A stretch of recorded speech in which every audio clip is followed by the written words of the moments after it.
I have some interesting news to give to you now. From 1971 to 1973, the planning took place for the Arab-Israeli war. And the Zionists were on both sides of the fence. So that the war could end with a draw, an honorable draw. And King Faisal of Saudi Arabia, rahimahullah, had been making threats for some years after 1967 when they lost Jerusalem. He'd been making threats to impose an oil boycott.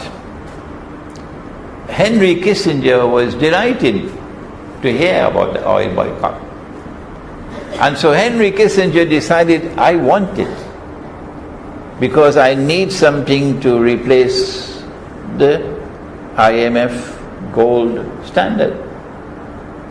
And so with unusual brilliance, shall I call it diabolical brilliance, they planned it. And they encouraged Faisal to impose the oil boycott. And as soon as the war started, Saudi Arabia imposed, this is October 1973, Saudi Arabia imposed an oil boycott on the United States. And they were miles long, the cars lining up miles long to buy gasoline. But Kissinger was smiling. Kissinger was smiling because his plan was working. So once the war ended with an honorable draw, Kissinger saw, and Wall Street assisted, and the US dollar started to tumble. It lost its value by 400% in 1 year. At the beginning of the war, the US dollar was trading as $40 for an ounce of gold. And after the war, the United States dollar is now trading at $160 for an ounce of gold. This calamitous decline in the value of the US dollar had an impact on the price of oil. The Saudis were selling their oil for $3 a barrel. But with the collapse of the US dollar by 400%, the Saudis are now selling their oil at $12 a barrel. And the Saudis are smiling. So then Kissinger made his move. Brilliant, absolutely brilliant. But before I tell you about his move, let me take you to Prophet Muhammad sallallahu ta'ala alayhi wa sallam. And al-mu'akhir al-zaman of Islamic eschatology. The Prophet said that among the signs of the last day is that the river Euphrates, which is in Iraq, will uncover, the river Euphrates will uncover a mountain of gold. And people will fight over that gold. And 99 out of every 100 would be killed. And everyone will be saying, I am the one who will be saved, indicating that this is not conventional warfare for that gold. This is nuclear warfare. Conventional warfare don't kill 99 out of every 100. No. But the believers who worship the one God, who are there, should not touch that gold. That prophecy was fulfilled. This is religious symbolism.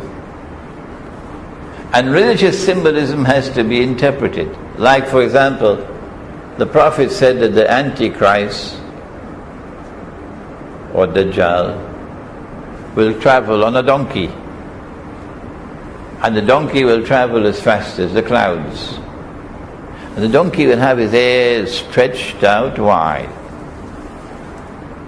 There are our Salafi brothers who joined with NATO to bring down the Libyan government, and who are now fishing in Libya, and now receiving the punishment for their fishing in Libya and in Syria. And they say that once Allah and His Prophet have not interpreted, we have to wait for the flying donkey. Our methodology is different. We recognize this to be religious symbolism, and we say this is the aircraft. The flying donkey is the aircraft, meaning the Antichrist will control the sky. Similarly with the mountain of gold. They say this has to be understood literally. And so we have to wait for the mountain of gold to come from underneath the river. We say no. When Kissinger went to Faisal in 1974, the stage had already been set. Faisal was already smiling because the collapse of the US dollar had transferred itself into rise in the price of oil for the Arabs. Kissinger said, this is peanuts. This from $3 to 12, this is peanuts. Meaning, the US dollar can go down and down and down and down and down and down and down. And as it goes down, the price of oil is going to go up and up and up and up and up. And you're going to become fabulously wealthy beyond your wildest dreams. And Kissinger was speaking the truth. He was correct. Indeed, our Prophet said that the time will come for some of his followers who, when they want to give zakat,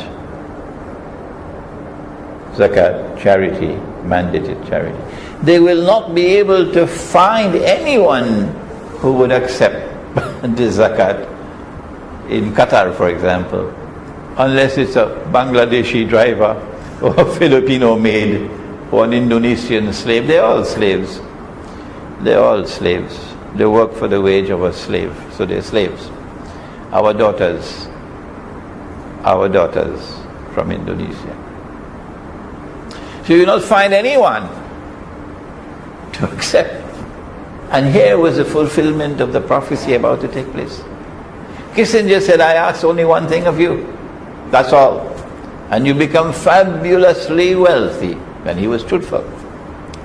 All that you have to do is to make a declaration that no one can buy oil from you other than with US dollars. Faisal said, deal. That was a haram agreement. Haram. Haram because the Prophet gave us a free market. And the free market means you cannot be restricted. Haram because the US dollar was now without anything to back it. It was in no man's land. But Faisal said deal. And when Faisal said deal, then the IMF monetary system went into history, and a new monetary system emerged called the petrodollar monetary system. And so an ocean of oil began to function as a mountain of gold. This is my opinion. And to be fair to you, when I give an opinion, you should never accept it, unless until you are convinced that it is correct. This is how I show respect for the intellect of my audience. Study the subject. Here is what the Prophet said, and here is my interpretation. And so now a new monetary system emerged called the petrodollar monetary system. And the US dollar is the mountain of gold. Previously they could print paper to finance the Vietnam War and so on. But now there is no limit. You can print as much paper as you want. There is no limit. The sky is the limit. And I am